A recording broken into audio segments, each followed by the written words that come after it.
বোন, ভালোবাসা কাকে বলে অ্যাঞ্জেল দিদিকে দেখে শেখো।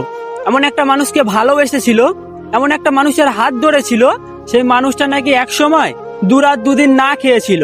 সেই মানুষটা নাকি কিছু টাকার অভাবে নিজের চোখের সামনে নিজের বড় ভাইকে দুনিয়া ছেড়ে চলে যেতে দেখেছে। সেই মানুষটা নাকি কিছু টাকার কারণে নিজের মাকে নিজের পরিবারের মানুষের কাছে অপমানিত হতে দেখেছে।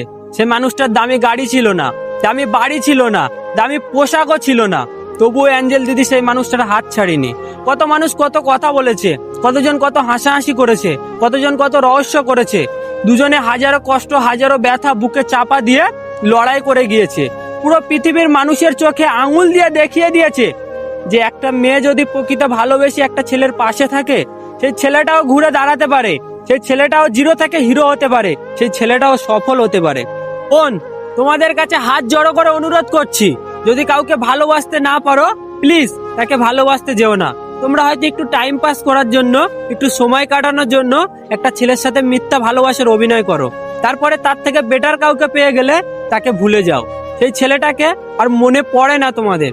তুমি কি জানো তারপরে সেই ছেলেটার অবস্থা কি হয়? সেই ছেলেটার স্বপ্নগুলো, আশাগুলো ভেঙে চুরমার হয়ে যায়। সেই ছেলেটা ভিতর থেকে জ্বলে পুড়ে শেষ হয়ে যায়। হয়তো তারপরে সেই ছেলেটা খারাপ কোনো ডিসিশন নিয়ে দুনিয়া ছেড়ে চলে যায়, আর না হয় আস্তে আস্তে নেশার জগতে চলে যায়।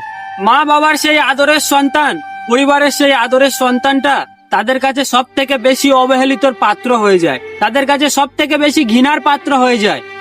তারপরে সেই ছেলেটা আস্তে আস্তে অন্ধকার জগতে চলে যায়। দিন শেষে হয় সেই ছেলেটা পাগল হয়ে রাস্তায় চলে যায়, আর না হয় এই পৃথিবীর মায়া ছেড়ে ওই পরকালে চলে যায়।